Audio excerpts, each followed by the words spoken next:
Guys দেখো বাজার থেকে মটন নিয়ে আসা হয়ে গেছে, দেখো ধুয়ে পরিষ্কার করা হয়ে গেছে। তো ম্যাগনেট করব, চলো প্রথমে তো আমি দই দিয়ে নেব।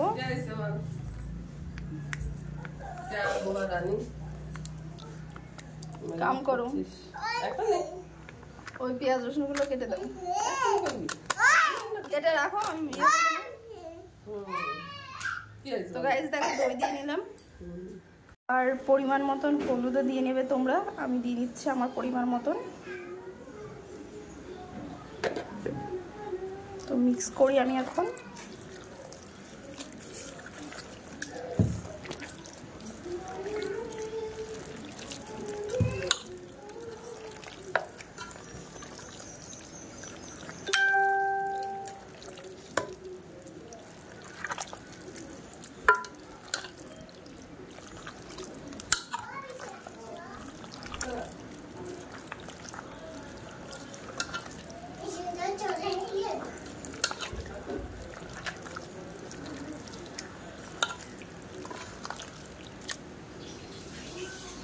ফাইনালি গাইজ আমার মটন ম্যাগনেট করা হয়ে গেছে। আমি এখন একটা থালা দিয়ে ঢেকে নেব, তো কিছুক্ষণ পর আবার আসবো। তো আমি প্রথমে তো ঢেকে দিই, তখন আমি বাদ বাকি মশলাগুলো কাটতে হবে, পেঁয়াজ রসুন ছাড়াতে হবে, তো সেগুলো ছাড়াই চলো।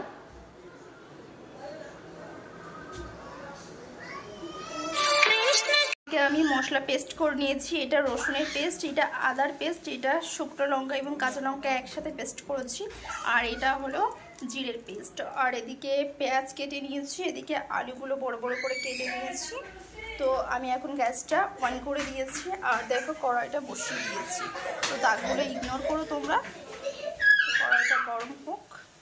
কড়াইটা গরম হয়ে গেছে, আমি তেলটা দিয়ে নেব।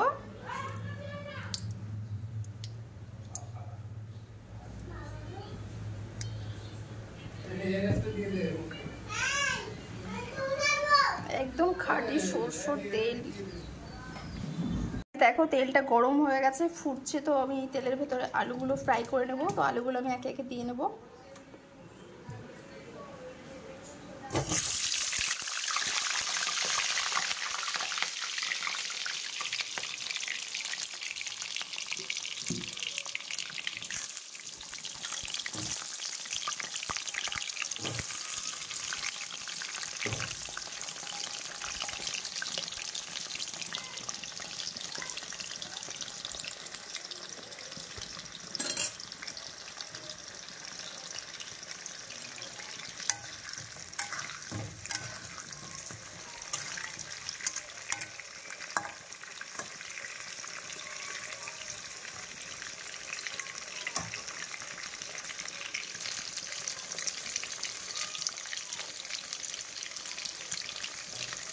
আমার আলুটা ফ্রাই করা হয়ে গেছে, লাল লাল হয়ে গেছে আলুটা, দেখেছো লাল লাল পুরো হয়ে গেছে। আলুটা নামিয়ে নেবো এবার।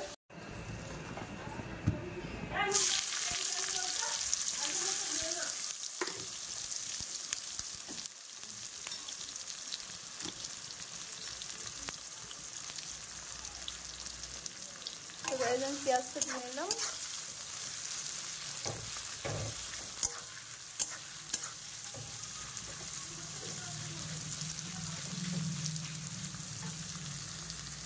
পেঁয়াজটা দেখো ফ্রাই করা হয়ে গেছে, আমি এবার মশলাগুলো সব একে একে দিয়ে নেব। তো প্রথমত আমি জিরের পেস্টটা দিয়ে দেব।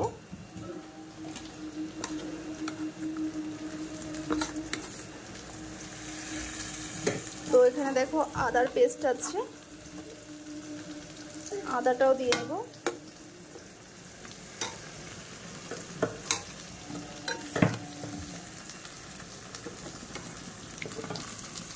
আর এটা হচ্ছে রসুনের পেস্ট।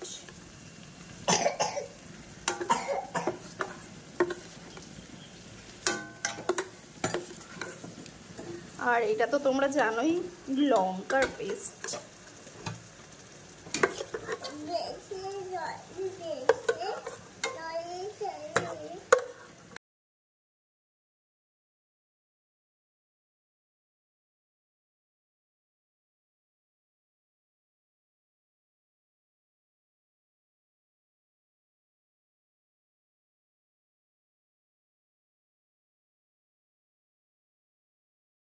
দেখো মশলার ভেতরে মাংস দিয়ে দিয়েছি, mutton.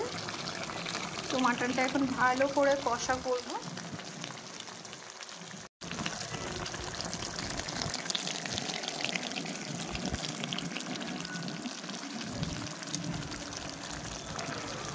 Good afternoon everyone friends. তো আজকে তোমাদের সঙ্গে শেয়ার করব মটন কষার রেসিপি। তো গাইজ চলো দেখতে থাকো, বেশি দেরি না করে, আজকে স্পেশাল সানডে।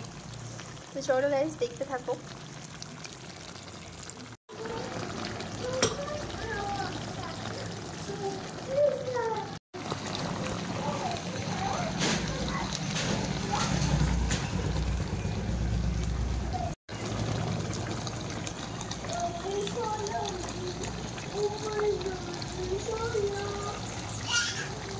শেষে গাইজ দেখো মটন রান্না কমপ্লিট। তো গাইজ কেমন হয়েছে সব কমেন্ট করে জানাবে।